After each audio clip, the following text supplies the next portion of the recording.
जिए, कैसे रहें, क्या करें, क्या यज्ञ है, क्या दान है, क्या तपस्या है, क्या कर्तव्य है, क्या कर्तव्य है, क्या पाप है, क्या पुण्य है, सारी चीजें बिखरी हुई हैं। क्यों आप अगले जन्म के चक्कर में पड़े हैं? आप अच्छा काम करेंगे, अगला जन्म ऑटोमेटिक ब्रेक डाउन हो जाएगा। यह जीवन तो संभालिए आप। फिर मुक्ति की चर्चा सोच रहा था, कर रहे थे सब लोग, और हमारे वरुण जी हाथ उठवा रहे थे कितने व्यक्ति मुक्ति चाहते हैं, और आधे लोग उठा रहे थे, आधे नहीं उठा रहे थे, आधे से ज़्यादा नहीं उठा रहे थे। इनको देखने में कुछ गड़बड़ हो गया। मुश्किल से 10% व्यक्ति। चक्कर असल में यह है कि इन्होंने बताया नहीं मुक्ति का मतलब क्या होता है, इन्होंने नहीं बताया। इन्होंने यही समझाया मुक्ति का मतलब इस जीवन से मुक्ति, ये जो शरीर से मुक्ति, ऐसा नहीं है। ध्यान सुनिएगा आप, मुक्ति का अर्थ इस शरीर से मुक्ति नहीं है। इस शरीर के माध्यम से तो हम ज्ञान प्राप्त करते हैं, अगर शरीर ना रहे तो कहते हैं बिना ज्ञान के मुक्ति नहीं होती है। मुक्ति का मतलब होता है जीवन से मुक्ति। जीवन का मतलब पुनर्जन्म से मुक्ति। ये भी सुन लीजिए, अगर आपसे कहा जाए कि आपका अगला जन्म ना हो, आप चाहते हैं, सब तैयार हो जाएंगे, लेकिन आपसे कहा जाए इस जन्म को छूट जाना, ये शरीर छूट जाए, कोई तैयार नहीं होगा। मैं स्वयं तैयार नहीं होगा। भाई इस शरीर में क्या आनंद है, सुख है, मिठाइयाँ खा रहे हैं, मज़े ले रहे हैं, सो रहे हैं, जग रहे हैं, अच्छे कपड़े पहन रहे हैं, भजन सुन रहे हैं, कौन मुक्त होना चाहेगा इससे? हाँ, कभी बीमारी असाध्य हो जाती है तो लगता है भैया इससे तो अच्छा मर जाना है। अब एक आदमी बीमार हुआ रायबरेली में, और उनकी उम्र थी 90 साल लगभग। और वो तो हमने कहा कि शरीर से मुक्ति चाहते हैं आप? कहते हैं कहता तो हो जरूर मैं, लेकिन मैं चाहता हूँ स्वस्थ हो जाऊँ। अब तभी कह रहे हैं 90 साल के स्वस्थ हो जाओ, मैं मरना नहीं चाहता हूँ। ध्यान दीजिएगा, आप कितना बीमार पड़ जाएं लेकिन आप मरना नहीं चाहेंगे। और ये लोग जीते जी आपसे कह रहे हैं मुक्त होना चाहते हैं आप? कौन चाहता है? क्योंकि जब तक शरीर है दुख भी होगा और सुख भी तो मिलेगा। हमको लगता है कि सुख ज़्यादा दुख कम है, पता नहीं कैसे लोग समझते हैं दुख ज़्यादा है और सुख कम है। हमको अभी तक जो मैं जी रहा हूँ मुझे सुख ज़्यादा प्राप्त हुआ, 99% सुख ही सुख है। खूब बढ़िया खा रहे हैं, पी रहे हैं, भाषण कर रहे हैं, घूम रहे हैं, कपड़े पहन रहे हैं, मज़े ले रहे हैं। इससे क्यों मुक्त होना चाहेंगे भाई हम? क्यों? तो मुक्त होने का मतलब असली ये है कि जो अगला जन्म है, पुनर्जन्म है, वो ना होवे, उससे मुक्ति मिल जावे। क्योंकि वो अगर होगा तो झमेले में फंसे रहेंगे। तो ये जो झमेला फंसा हुआ, देखिए एक मंत्र अभी जो बता रहे थे, ये हमारे यहाँ के आचार्य शंकर हैं, शंकराचार्य हैं। शंकराचार्य ने एक पुस्तक लिखी है प्रश्नोत्तरी। उस प्रश्नोत्तरी की विशेषता यह है कि एक लाइन में आधे में प्रश्न है, दूसरे में उत्तर है। कहीं कहीं ऐसा होता है पहली लाइन में प्रश्न है, दूसरी लाइन में उत्तर है, तीसरे में प्रश्न है, चौथी में उत्तर है। एक सुन लीजिए आप। किम भूषणात् भूषणमस्ति, प्रश्न है उसी लाइन में। किम भूषणात् भूषणमस्ति शीलम, तो शील है आभूषण। तो तीर्थम परम किम स्वमनो विशुद्धम। इसी तरह से हमारा जो मन है यही तीर्थ है। और नाना प्रकार के इसी प्रकार के प्रश्न है कि शेते सुखम कस्तु, कौन सुख से सो रहा है? तो उत्तर है उसी समाधि निष्ठा और जागृति को वा सद सद विवेकी के शत्रवः संति। आपका शत्रु कौन है? तो निजेंद्रियाणि, हमारी इंद्रियां शत्रु हैं। लेकिन तान्येव मित्राणि जितानि यानि, लेकिन इंद्रियों पर विजय प्राप्त कर लिया, यही हमारे मित्र हो जाते हैं। इसी प्रकार प्रश्नोत्तरी का जो पहला श्लोक है, सुनिए ध्यान से। इसमें 3 लाइनों में एक प्रश्न है और चौथी लाइन में उत्तर है। जिस भवसागर की बात की जा रही थी, क्या है? 3 लाइनों का प्रश्न। गुरु से पूछता है शिष्य कि अपार संसार समुद्र मध्य और निमज्जतो में शरणम किमस्ति। ये संसार पूरा एक समुद्र है, इस समुद्र में मैं डूब रहा हूँ। महाराज गुरो कृपालो कृपया वदई तत्, हे गुरु जी कृपा करके बताइए कि मैं कैसे इस संसार रूपी समुद्र से प्राप्त हो जाऊं, तर जाऊं। तो 3 प्रश्न लाइनों के प्रश्न का उत्तर चौथी लाइन में है कि विश्वेश पादाम्बुज दीर्घ नौका। संसार से अगर प्राप्त करना चाहो तो प्रभु का जो चरण है यही तुम्हारा शरण है, यही नौका है। इस नौका पर सवार हो जाओ, पार हो जाओगे। और यही इस नौका का, जिस भवसागर से पार होने की नौका का संकेत स्वस्ति वाचन के एक मंत्र में किया गया, सुनिए। वहाँ भी पूछा गया, डूबते को तिनके का सहारा बोलते हैं लोग ना, डूबते को तिनके का सहारा, और तिनका क्या, पूरा यहाँ पर वेद ने कहा है पूरा तुमको जहाज दे रहा हूँ, जहाज पर सवार हो, पार हो जाओगे। क्या चक्कर में पड़े हुए हो। एक टाइटैनिक नामक जहाज था जो 200 वर्ष पहले, जिसकी संरचना 150 वर्ष पहले हुई, उसके बारे में ये था कि कभी डूबेगा नहीं, लेकिन दुर्भाग्य से पहली यात्रा में डूब गया वो। आपने सुना होगा, देखा होगा, टाइटैनिक फिल्म में भी यही बात बताया गया है।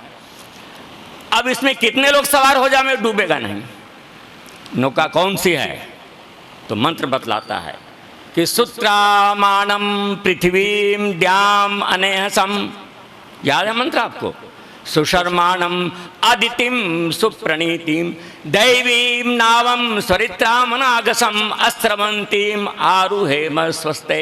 यदि भवसागर से पार करना चाहो, इस दैवी नौका पर सवार हो जाओ। नौका क्या है, इसके 10 विशेषताएं ध्यान से सुनिएगा। सुत्रामाणम, त्रा कहते हैं रक्षा करना, संस्कृत में त्रा बोलते हैं, विपत्ति आती है तो क्या बोलते हैं? त्राहिमाम त्राहिमाम, रक्षा करो रक्षा करो। पुत्र को पुत्र इसलिए कहते हैं, पुण्यम नरकम, पुत्र नरक, नरक माने दुख विशेष, और तस्मात् त्रायते पुत्र, जो इस नरक से बचावे वो पुत्र। और पुत्र किस नरक का नाम है? तो जो वृद्धावस्था का नरक है, कष्ट है, उसी को पुत्र कहते हैं। सुनते ध्यान से।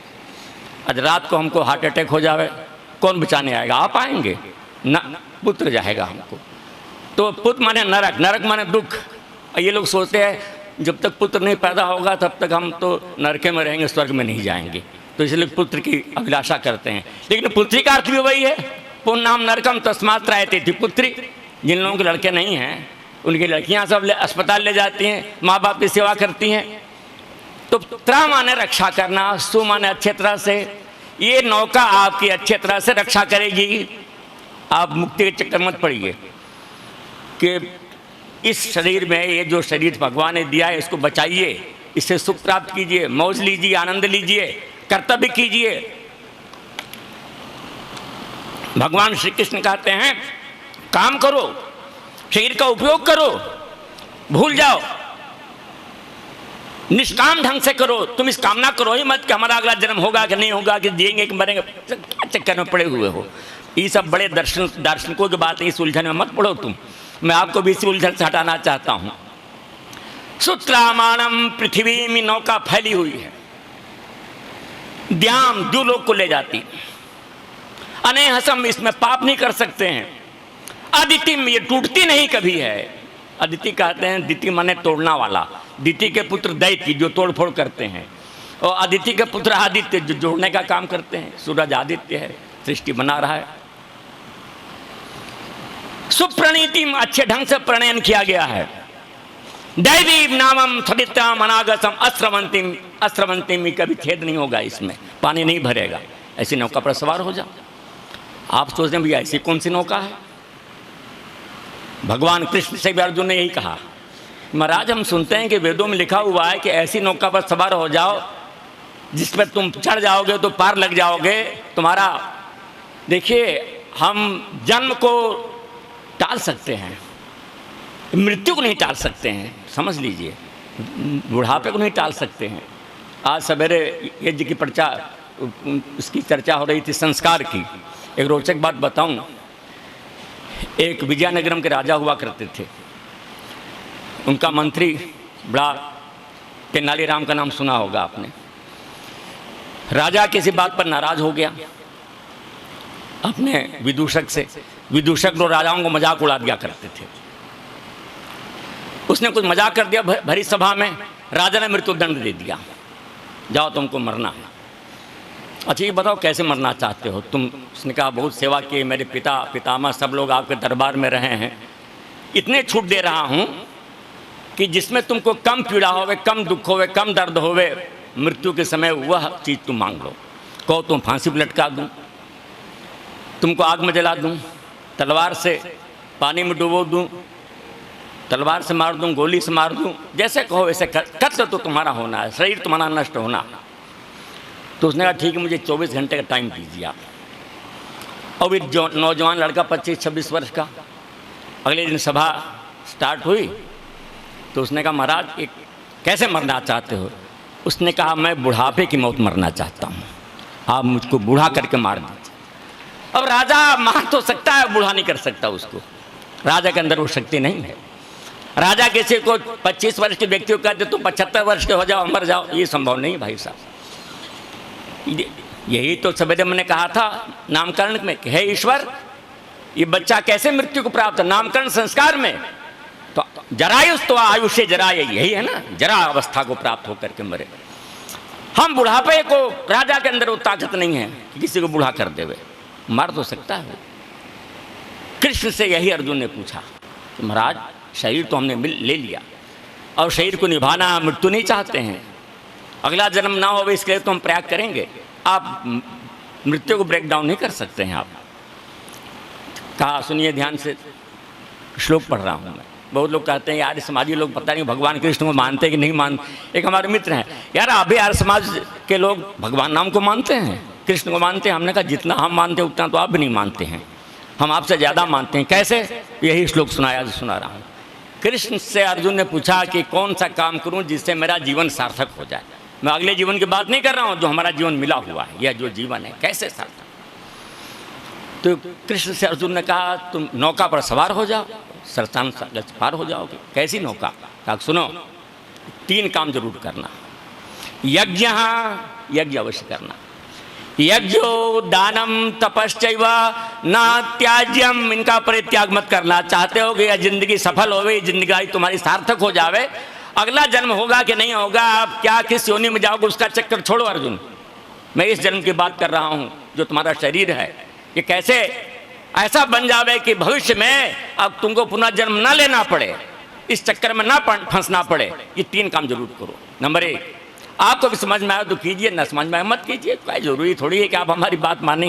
मैं तो कृष्ण की बात सुना रहा हूँ, मैं ग्वाला हूँ, दूध बेच रहा हूँ, दूध बहुत प्योर है, ये फायदा करेगा। इच्छा हो पीजिए, ना इच्छा मत पीजिए। तो आपको दूध दे रहा हूँ मैं, प्रस्तुत कर। कृष्ण से अर्जुन ने कहा, जब कृष्ण ने कहा कि यज्ञो दानम तपश्चैव न त्याज्यम, इनका परित्याग मत करना।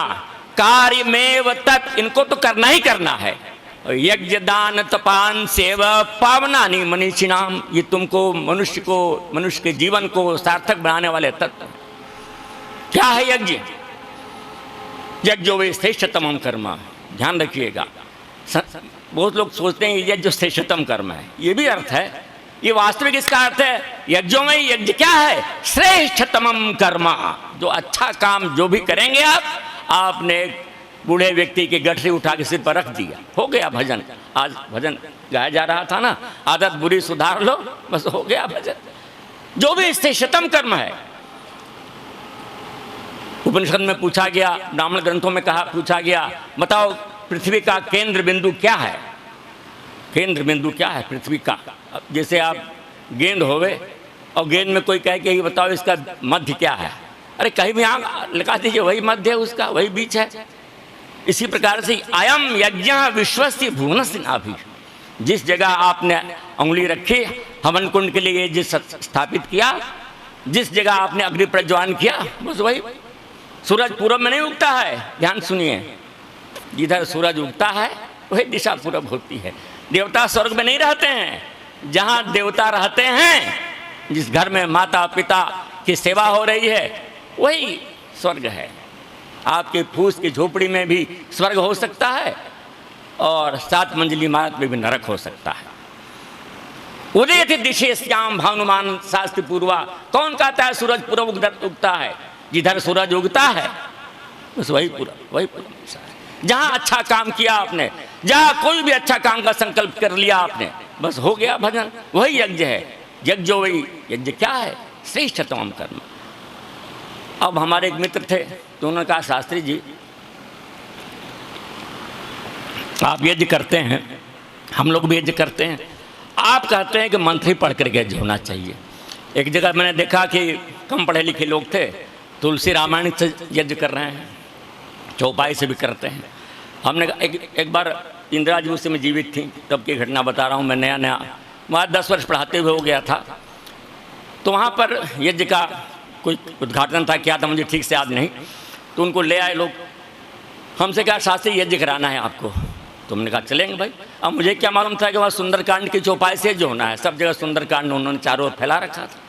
मैं बड़ा चक्कर में पड़ गया, ये सुंदरकांड की रामायण की चौपाई से यज्ञ कैसे कराऊँ, आज कराऊँगा तो कल हल्ला मच जाएगा। शास्त्री जी रायबरेली के मंत्री भी हैं आर्य समाज के। तो हमने उनसे कहा देखो भाई ऐसा है, सुंदरकांड की चौपाई से यज्ञ आप लोग बाद में करना, पहले वैदिक यज्ञ कर लूँ मैं। तो क्या कैसे हो सकता है? हमने कहा दो मिनट में 5 मिनट में 2-4 मंत्र बोलूँगा और अग्निआधान करूँगा, फिर सुंदरकांड हमने उससे मैं अपनी परंपरा का पालन करूँ। तो उसमें से एक बड़ा खड़ा आदमी था, उसने कहा अच्छा इससे यज्ञ करेंगे तो क्या वातावरण पवित्र नहीं होगा, खुशबू नहीं आएगी? हमने नहीं होगी तो जरूर, इसमें दो राय नहीं है, लेकिन विधिक विधान एक सिस्टम होता है, होने को तो आप फिल्मी गानों से यज्ञ कर ले में, तो क्या हवन पवित्र नहीं होगा? ऐसी बात करते। ये कहाँ लिखा है कि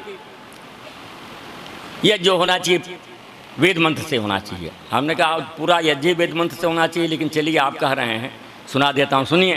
कृष्ण जी जब अर्जुन ने पूछा कैसे यज्ञ करूँ, तो कहते हैं सुनो, विधिहीनम असृष्टान्नम मंत्रहीनम अदक्षिणम और श्रद्धा विरहितम यज्ञम ताम संपरिचक्षते। हे अर्जुन इस यज्ञ को मत करना जो विधि विहीन यज्ञ होवे, विधिहीनम असृष्टान्नम और मंत्रहीनम, जिस यज्ञ में मंत्रों का उच्चारण न हो। रामायण के वाक्यों को दोहा चौपाई तो कह सकते हैं, उनको मंत्र नहीं कह सकते आप। तो हमने कहा सुनो, कृष्ण जी कहते हैं ये बात, तुम क्या कर रहे हो? और कहोगे हमसे कि आर्य समाजी लोग कृष्ण को नहीं मानते हैं, राम को नहीं मानते हैं, गीता को नहीं मानते हैं। तुम मानते हो या हम मानते हैं? बताओ। वही श्लोक, विधिहीनम श्रेष्ठान्नम मंत्रहीनम अदक्षिणम और श्रद्धा विरहितम यज्ञम ताम संपरिचक्षते। अफलाकांक्षभिर्यज्ञ, बिना फल की आकांक्षा किए हुए यज्ञ कीजिए आप। विधि दृष्ट हो यही जेते, विधि विधान पूर्वक कीजिए। यष्टव्यमेव, मुझको तो ये करना ही करना है, अगर करेंगे तो पाप नहीं लगेगा, ऐसा नहीं करेंगे तो पुण्य कमा लेंगे। ये भी सुन लीजिए, बड़ी विचित्र बात। जैसे कि ये नित्य कर्म है, नित्य कर्म कहते हैं जिसके करने से पुण्य तो नहीं मिलता है, लेकिन नहीं करने से पाप मिलता है। अगर नहीं करने से पाप ना मिलने का नाम पुण्य मान ले तो मान लीजिए आप। जैसे आपने मंजन किया, आपने सोचा हमने बड़ा पुण्य का काम कर दिया, ये पुण्य का काम तो ये तो नित्य कर्म, नहीं करेंगे नाथ खराब हो जाएंगे आप लेटरिन बाथरूम गए, सोचे बड़ा पुण्य का काम किया ना, ये तो नित्य कर्म है। इसी प्रकार से ये जो करेंगे, आपने वातावरण को पवित्र किया है, अगर उतनी मात्रा में वातावरण को अगर सफल नहीं बनाएंगे, शुद्ध नहीं करेंगे तो क्या होगा? वातावरण विषाद करने का पाप मिलेगा आपको। ये पाप ना मिलने का नाम पुण्य है, तो पुण्य मान लीजिए। समझ, ये तो नित्य कर्म है। अफलाकांक्षी भी, बिना फल की आकांक्षा किए हुए अर्जुन यज्ञ करना चाहिए, ये सात्विक यज्ञ होता है। इसी प्रकार से दान भी तुम ठीक देना अगर चाहते हो, इस जन्म ये तुम्हारा सार्थक हो जावे। पता नहीं अगला जन्म क्या होगा ना होगा, मैं तो इस जन्म की बात कर रहा हूँ भाई साहब। यही बात कृष्ण ने अर्जुन से जब कही, देखो दान जरूर दो। मैं बनारस में पढ़ता था, तो वहाँ मैं जाता था तो देखा था गंगा के किनारे एक साधु था, और साधु उस ज़माने में 100 के नोट होते थे, 500 1000 के नोट नहीं होते। 1961-62 घटना बता रहा हूँ। 100 का नोट और उसके बाद डायरेक्ट फिर 10 का नोट, 50 और 20 गायब, और 1000 के नोट तो पता नहीं शायद होते भी थे कि नहीं होते होंगे पता नहीं, मैंने तो कभी देखे नहीं। एक बाबा था वहाँ पर, आपको आश्चर्य होगा कि 2000, ध्यान से सुनिएगा, 2000 रुपये का गांजा भांग उसकी पूरी टीम रात खा लेती थी, पी लेती थी, उड़ा देती थी बनारस में। और देखता था मारवाड़ी सेठानियाँ आती हैं खूब, इधर राजस्थान के भी काफ़ी लोग पहुँचते थे। 100 का नोट का अंबार लगा रहता था बीसियों संख्या में। हम तो देख के तरस जाते थे कि हमारा खर्चा मुश्किल से 10 या 20 रुपये में महीने में चलता था, इस बाबा के पास तो इतना रुपया क्या करता है ये। लोगों ने बताया कि इसका तो 2000 रुपया तो इस पर मंथ इसकी पूरा टीम जो उड़ा देती है। कृष्ण ने अर्जुन से कहा ऐसे व्यक्ति को दान नहीं देना चाहिए। सुनिए, लोग दान देते हैं ना, बहुत लोग, कैसे व्यक्ति को दान देना चाहिए? तो भगवान कृष्ण कहते हैं सुनो, दान 3 प्रकार का होता है। दातव्यमिति यद्दानम दीयते अनुपकारिणे बिना देशे काले च पात्रे च तद्दानम सात्विकम स्मृतम। और आदेश काले यद्दानम, ऐसा दान जो कुपात्रों को देते हैं। कुपात्रे भ्यश्च दीयते असत्कृतम अवज्ञातम तद्दानम तामसम स्मृतम। वो तामसिक दान होता है, उसको मत करना कभी भी। सात्विक दान क्या होता है? तो सात्विक दान आपको लगता है ये संस्था आपकी गाढ़ी कमाई को अच्छी जगह ले जाएगी, खर्च करेगी, उसको दे दीजिए। भले उस संस्था के बहुत सारे आप उद्देश्यों से भले ही सहमत न होंगे। दातव्यमिति यद्दानम दीयते अनुपकारिणे, चाहे आप उस व्यक्ति ने, उस संस्था ने आपका उपकार ना भी किया हो, लेकिन आपको लगता है कि आपकी गाढ़ी कमाई अच्छी जगह जाएगी, अवश्य देना चाहिए। अगर आपकी संस्था या आपका कोई व्यक्ति जिसको आपने कमाई दिया उसको तो पाप लगेगा ही, ये मैं नहीं कह रहा हूँ, कृष्ण कह रहे हैं। वो जो आपका उड़ा रहा है मछली और मद्य और शराब में, उसको तो पाप लगेगा ही, और आपकी पुण्य कमाई को लुटाने का उसको पाप लगेगा, प्लस आपको पाप लगेगा देने का भी। ये भी सुन लीजिए आप। दातव्यमिति यद्दानम दीयते अनुपकारिणे, चाहे देखिए एक रोचक बात बताऊं मैं आपको। देखिए अब मैं अध्यक्ष हूँ, 5-7 मिनट ज़्यादा भी हो जाएगा, टोकिएगा मत मुझको। अध्यक्ष तो पावर होता है कुछ देर चलने का भी। हाँ हमें आनंद आ रहा है, आपको 5-10 मिनट नहीं, आप बहुत नहीं 10 बजे तक ऐसा नियंत्रण से बाहर नहीं जाऊंगा मैं, बेफिक्र रहिए आप। ऐसा कुछ नहीं है। मैं बनारस हिंदू विश्वविद्यालय में पढ़ाता रहा 3 साल, इसे ही पढ़ाते रहे थे आपके राम नारायण जी। 3 साल बाद जब लौटा अपने कॉलेज में, विश्वविद्यालय में कानपुर में, उस ज़माने में बीए 2 साल का होता था, अब तो 3 साल का हो गया। और 3 साल बाद लौटा, लड़के बीए कुछ एमए भी करके निकल गए होंगे शायद।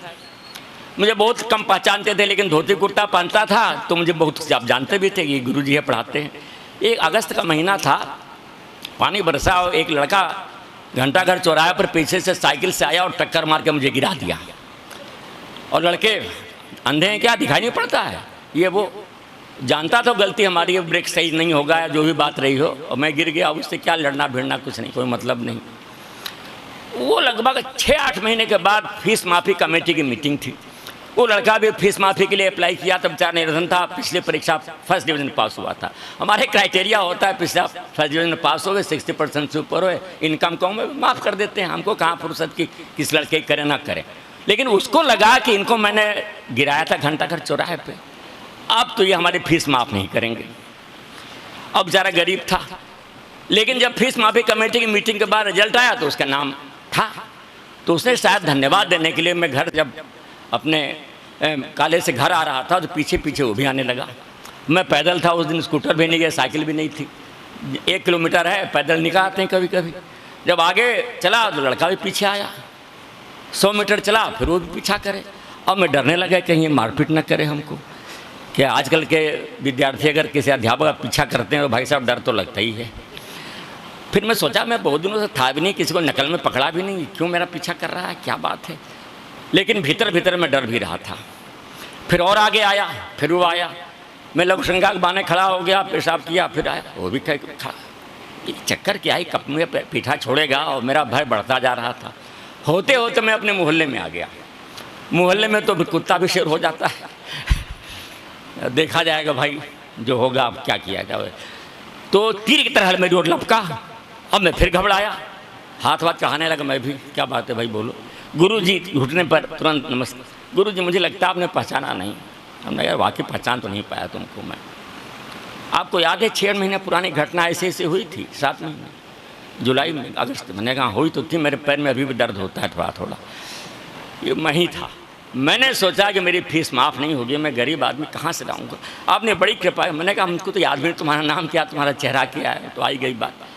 फिर आपने गीता के ये श्लोका सुनो, दातव्यमिति यद्दानम दीयते अनुपकारिणे, चाहे तुम्हारा उपकार ना भी किया हो, देशे काले च पात्रे च तद्दानम सात्विकम स्मृतम। वो सात्विक दान होता है, उसको मत छोड़ना, अर्जुन अवश्य करना उसको। और एक राजसिक दान मध्यम कोटि का होता है, उसको करने से न पुण्य मिलेगा, ना करने से पाप भी नहीं मिलेगा। सुन लीजिए कैसे। आप किसी लड़के की शादी में इनवाइट होके गए, आपने 500 रुपया दिया, कहीं ना कहीं आपके मन में रहता है कि जब मेरी बिटिया की शादी होगी 500 रुपये वापस मिल जाएंगे। कहीं ना कहीं रहता है, पता नहीं आपके रहता हो ना रहता हो। आप तो ऊंचे आदमी हो सकते, मैं इतना ऊंचा नहीं हूँ। मेरे मन में, मेरे घर के बगल में एक सज्जन थे, उनकी 4 लड़कियाँ थी। 4 पहली लड़की की शादी हुई तो उस समय रेट कम था, बहुत थोड़ा पैसा था, हमने 100 रुपया दिया। जब दूसरे लड़के की शादी हुई 3-4 साल बीत गए तो रुपए का अवमूल्यन हो गया, फिर 200 रुपये दिया। जब तीसरे बच्चे की शादी हुई तो फिर रुपए का और गिरावट हो गई, तो 500 रुपया दिया हमने उनके व्यवहार में। उन्होंने भी हमारी बेटी के 500 दिया, ऐसा नहीं था। फिर चौथी बेटी की शादी आई, फिर निमंत्रण आया तो हमारी पत्नी ने कहा ये बताइए हमको तो 500 रुपये मिल गए, वो पहले 100 गया, फिर 200 गया, फिर 500 गया, और अब की बार चौथी बेटी की शादी है, इसको तो वापस नहीं मिलना है। हमने भाई मिले चाहे ना मिले, उसको वापस देने के लिए हम बिटिया तो पैदा नहीं करेंगे, अब हमारी हिम्मत तो नहीं। ये मैं नहीं कह रहा हूं, कृष्ण कह रहे हैं। अब क्या हंस रहे हैं? ये तो प्रत्युपकारार्थम, जो प्रत्युपकार की भावना से ध्यान दिया जाता है, और फलम उद्देश्य वा पुनः, या मन में फल को विचार करके देते हैं कि मैं इस लड़की की शादी में 100 रुपया 1000 रुपया दे रहा हूँ, ये तो मुझे वापस मिले ही मिलेंगे। देखिए बहुत प्रैक्टिकल बात करता है कृष्ण, ध्यान दीजिएगा। यह तो प्रत्युपकारार्थम फलम उद्देश्य वा पुनः और दीयते च परिक्लिष्टम तद दानम राजसम स्मृतम, वो राजसिक दान होता है, मध्यम कोटि का होता है, उसके करने और न करने से कोई फर्क नहीं पड़ता है। कृष्ण से फिर अंतिम बात पूछते हैं भगवान कृष्ण से, अर्जुन अच्छा मैं क्या करूं? सुनो, एक तपस्या क्या करो। तपस्या जरूर करनी चाहिए व्यक्ति को, और जो तपस्वी व्यक्ति होता है वो साधक होता है, वो मुक्ति को प्राप्त कर लेता है, वो इस जन्म के जनन मरण को भूल जाता है। क्या तपस्या करूं? मैं भी गया हुआ तो कुंभ के मेले में, एक आदमी था साधु, वो गायत्री जाप का विधान 1 लाख गायत्री जाप लिखा रखा, और सवेरे ठंड में चला जाता था 4 बजे, और शाम को तपस्या करके निकलता था। रायबरेली में एक साधु आया, वो हाथ खड़े किए हुए है, 10 वर्ष से हाथ खड़ा हुआ है, सारा सूख गया है, खून नीचे आ गया, नाखून बढ़ गए। ये तपस्या लोग मानते हैं। कृष्ण अर्जुन से कहा सुनो, ये तपस्या को मत करना। अशास्त्र वेतम कर्म तप्यन्ते ये तपूजना, दंभाहंकार संयुक्ता काम राग विवर्जिता, कर्षयंता शरीरस्थम, शरीर को खिंचाई कर रहे हैं, परेशान कर रहे हैं, और माम चैव अंतः शरीरस्थम, आत्मा को परेशान कर रहे हैं। तान विद्धि आसुर निश्चयान, ये आसुरी तपस्या कर रहे हैं, ये कोई तपस्या नहीं है। तो अर्जुन ने फिर पूछा कृष्ण, असली तपस्या क्या? तो कहा सुनो बता रहा हूँ, गीता में देखिए, लोग कह रहे हैं गीता को नहीं मानते हैं, ये आज तो गीता ही तो बोल रहा हूँ। देव द्विज गुरु प्राज्ञा पूजनम शौच मार्जमम और ब्रह्मचर्यम अहिंसा च शारीरम तप उच्यते। आप लोग सोचते होंगे संस्कृत बड़ी कठिन है, क्या कठिन है इसमें? द्विज का मतलब क्या होता है? जिसका 2 बार जन्म होता है। पहला जन्म माँ के गर्भ से होता है, दूसरा जन्म गुरु के गर्भ से होता है। संस्कृत भाषा में 3 चीज़ों को द्विज कहते हैं, ध्यान से सुनिएगा। 3 चीज़ों को द्विज कहते हैं। एक तो पक्षी को द्विज बोलते हैं, पक्षी का जन्म 1 बार होता है अंडे के रूप में, और फिर अंडा फूटता है तब द्विजोयम। और दूसरा दांतों को द्विज कहते हैं संस्कृत में। सुनिए, भगवान कृष्ण ने लिखा, उसमें लिखा हुआ है शिशुपालवधम में, द्विजावली, द्विज का दांतों की पंक्तियां। दूध के दांत टूट गए हमारे, मेरी उम्र थी मुझके 9-10 साल, सीढ़ी से गिरा, 4-6 दांत आगे धाक से निकल गए। मैं रोने लगा, माँ के पास गया, माँ ने कहा क्यों रो रहे हो? मैंने कहा कि लोग कहते हैं तुम्हारी शादी नहीं होगी। क्यों नहीं होगी शादी? दांत तो गायब हैं। तो उन्होंने कहा घबराओ मत, दोबारा पैदा हो जाएगा ये। अच्छा वाकई दोबारा पैदा हो गया, निकला है, 6 दांत निकला है सामने के, ये द्विज थे, निकला है, दोबारा जन्म हो गया। एक लड़के का हाथ टूट गया, रोता हुआ आया, भैया हाथ टूट गया है, और ऑपरेशन हुआ, घाव खराब हो गया था, काट दिया, निकाल दिया। हमने कहा घबराओ मत, हाथ दोबारा पैदा हो जाएगा। लेकिन हाथ दोबारा पैदा नहीं हुआ भाई साहब, वो द्विज नहीं था, दांत द्विज हैं, पक्षी द्विज हैं। इसी प्रकार जो ब्राह्मण है, विद्वान है, उसका पहला जन्म माता के गर्भ से होता है 9 महीने बाद। वो व्यक्ति कम से कम 19 वर्ष तक, 9 वर्ष तक गुरु के गर्भ में जाकर जब वो निकलता है, द्विजोयम, ये द्विज है, ये दूसरा जन्म है। कृष्ण उसके लिए कहते हैं, ध्यान से सुनिए, देवता की पूजा में देव कौन है? मातृदेवो भव, पितृदेवो भव। हमारे एक मित्र थे, उनको रात को माता जी का हार्ट अटैक हो गया 2 बजे, और बेचारे बुढ़िया तड़पने लगी। अब वो उनकी पत्नी भी नहीं थी, मैं भी था अकेला, मेरी पत्नी भी नहीं थी। उस इत्तेफाक के बाद उनका बस रास्ते ही संभालिएगा, मैं जा रहा हूँ डॉक्टर। अरे रात को 2 बजे कहाँ डॉक्टर मिलता है? लेकिन जैसे तैसे स्कूटर लिए, ना ठीक से शाल ओढ़े, ना शाल के ऊपर कोई स्वेटर, कुछ नहीं, चल दिए। लेकिन रात को 2:30 बजे पता नहीं कहाँ से ले आया डॉक्टर को, हम भी खुद आश्चर्य में पड़ गए। आते इंजेक्शन दिया, बुढ़िया बच गई। भगवान कृष्ण कहते हैं गीता में कि वो हे अर्जुन, वह विद्वान साधु जिसको तुम सोच रहे हो, वो जा करके 1 लाख गायत्री जाप कर रहा है, वो वास्तव में तपस्या नहीं कर रहा है। जो देवता स्वरूप माता के प्राणों की रक्षा में ठंड खा लेता है, ठंड करके डॉक्टर को ले आता है, वो तपस्या कर रहा है। ये तपस्या करनी चाहिए तुमको, देवता के प्राणों की रक्षा में। जिसने अपने शरीर को तपा दिया, कंपा दिया, ठंड खा गया, बेचारे को निमोनिया हो गया था। देव द्विज गुरु प्राज्ञा पूजनम शौच मार्जवम और ब्रह्मचर्यम अहिंसा च शारीरम तपोच्यते। ये शारीरिक तपस्या करो तुम। इस जन्म की सार्थकता चाहते हो, अगले जन्म की बात कौन करता है जी? मैं इस जन्म की बात कर रहा हूँ। आप हमारे इस जन्म को सार्थक बनाइए, अपने जन्म को सार्थक बनाइए। और सुनिए, कृष्ण एक बात और कही, मानसिक तपस्या भी क्या करो। मना प्रसादा सौम्यत्वम मौनम, मौन रहा करो, कम बोला करो, ज़्यादा मत बोलना अर्जुन। जो ज़्यादा बोलता है, बकबक करता है, समझो झूठा बोलता है। मौन रहना बहुत आसान है। बड़े बड़े ऋषि महर्षि तमाम साधु सन्यासी घूमते मौनी बाबा हैं, मौनी। मौन रहने के अपेक्षा सच बोलना, मीठा बोलना, बढ़िया बोलना, ये बड़ी भारी तपस्या है। ये मैं नहीं कह रहा हूँ, कृष्ण कह रहे हैं मौनात् सत्यम विशिष्यते। मौन रहने के अपेक्षा सत्य बोलना बड़ी चीज है। मना प्रसादा सौम्यत्वम मौनम आत्म विनिग्रह भाव संशुद्धि तपो मान समुच्यते। ये मानसिक तपस्या है। जो इन तीनों को करोगे, संसार रूपी समुद्र से पार हो जाओगे। ये संसार को घबराओ मत, इस समुद्र में डूबोगे नहीं। वेद भी तो यही कहता है, सुत्रामाणम पृथ्वीम व्यामने हसम सुशर्माणम अदिति सुप्रणीतिम दैवीम नामम। ध्यान दीजिएगा, 3 काम अवश्य करिए, यज्ञ, दान और तप। एक बात और बता दूंगा आपको, देने वाला बड़ा भारी होता है, लेने वाला बड़ा हल्का होता है। हमारे यहाँ लिखा हुआ है कि देने, महाभारत का श्लोक बता रहा हूँ मैं आपको। कृष्ण ने से पूछा, ये बताओ सबसे हल्की चीज़ क्या है? भीष्म पितामह संवाद में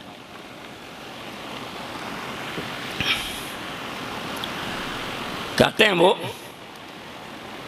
तिनका ज़्यादा हल्का होता है। क्या तिनके से क्या ज़्यादा हल्का होती है? रुई हल्की होती है। अच्छा, रुई से क्या हल्की होती है? तो ये भिखमंगा बड़ा हल्का होता है। तो उसने प्रश्न किया कवि से कि तृणादपि लघुस्तूला, तिनके से ज़्यादा हल्का है तूल है, तूल माने रुई है। और तूलादपि च याचका, और तूल से ज़्यादा हल्का तो याचक है, भिखमंगा है। तो कब पूछा कवि ने, ये बताओ जब हवा चलती है तिनका उड़ जाता है और रुई भी उड़ जाती है, ये भिखमंगा क्यों नहीं उड़ता है? तृणादपि लघुस्तूलादपि च याचका वायुना नियते नासु। वायु इसलिए उसको हवा नहीं उड़ाती है अपने साथ, स्वयं याचन संख्या। ये डरता है कि इसको उड़ा के ले जाऊंगी, ये भिखमंगा हमें से कुछ ना मांग बैठे, इसलिए इसको अपने साथ नहीं ले जाऊंगा। और एक किस्त और सुन लीजिए, याद ही आ गया, सुना देता हूँ। कभी कल्पनाएं सब हैं, लेकिन कल्पनाओं के पीछे एक संवाद भी है, एक उपदेश भी है। ये पूछा है मरने के बाद बॉडी भारी क्यों हो गई? जो आदमी मर गया, एक हमारे मित्र थे 60 किलो के थे, मर गए तो उनका भारी हो गया। लोगों ने कहा यार भारी कैसे हो गया? हो ही जाता आदमी, क्या है इसके पीछे साइंटिफिक कारण? उस चक्कर में नहीं पड़ता हूँ मैं, तो कवि हूँ, कवि की बात करता हूँ। गुरुताम उपयात यन मृता, मरने के बाद जो आदमी का शरीर भारी हो गया, तत्व विदितम मया धुना, इसका तत्व मुझे आज समझ में आया क्यों भारी हो गया। ध्यान से सुनिएगा। ननु लाघवे तुरर्थिता, जब तक आदमी प्रार्थी रहता है, मांगता रहता है, तब तक हल्का रहता है। न मृत्य तिष्ठति सामना गपी, मरने के बाद लेना है कि ना देना दो, उसका वजूद भारी हो जाता है। तो हम भी भारी बने तो ज़्यादा अच्छा, क्यों हल्कापन दिखावें? ये बातें सारे की सारी प्रैक्टिकल हैं, हमारे आसपास दिखाई पड़ रही हैं। हम कैसे जिए, कैसे रहें, क्या करें, क्या यज्ञ है, क्या दान है, क्या तपस्या है, क्या कर्तव्य है, क्या कर्तव्य है, क्या पाप है, क्या पुण्य है, सारी चीजें बिखरी हुई हैं। क्यों आप अगले जन्म के चक्कर में पड़े हैं? आप अच्छा काम करेंगे, अगला जन्म ऑटोमेटिक ब्रेकडाउन हो जाएगा। यह जीवन तो संभालिए आप, इस जीवन की सार्थकता को देखिए। आप अगले जन्म के चक्कर में अगला जन्म होगा कि नहीं होगा, कि पशु होगा कि पक्षी होगा कि मनुष्य होगा, कीट होगा पतंग होगा, अरे इस जन्म को अगर नहीं सुधारेंगे आप तो अगला जन्म क्या होगा कौन जानता है। वेद भी यही कहता है कि हे ईश्वर, यश कामास्ते जुहुमा, हम कामना करते हैं मेरी झोली भर दो। अस्तु वयम श्याम पतयो रयिणाम, हम धन के स्वामी बने, हम दान देवें। और सबसे धन की सबसे अच्छी गति मानी गई दानम भोगो नाशस तिस्रो गतियो भवन्ति वित्तस्य। धन की 3 गतियां होती हैं, तो दान सबसे अच्छी गति है।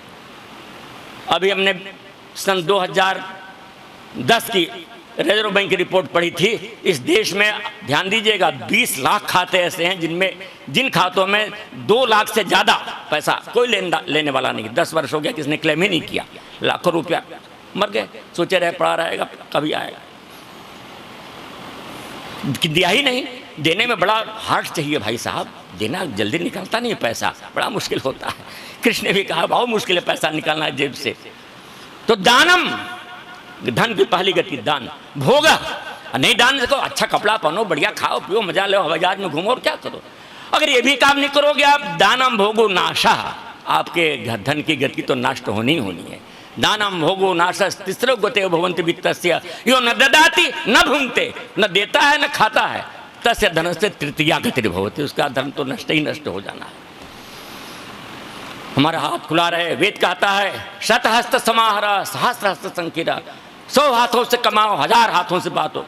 ये एक कहावत है, ये दान की महिमा है, ये जीने की महिमा है। यज्ञ कीजिए आप, दान कीजिए आप, तप कीजिए आप। यह सब चीज कौन सिखाएगा आपको? गीता सिखाएगी, रामायण सिखाएगा, महाभारत सिखाएगा, वेद सिखाएगा। वेद के प्रवचन करने वाले बताएंगे। आप वेद ना पढ़ सको तो हम ऐसे कुछ थोड़ा बहुत पढ़े लोगों को बुला लिया करो, सुन लिया करो, हमारा और आपका दोनों का जीवन सार्थक हो जाएगा। क्योंकि स्वामी दयानंद लिखते हैं वेद का पढ़ना पढ़ाना, सुनना और सुनाना हमारा परम धर्म है। ओम शम।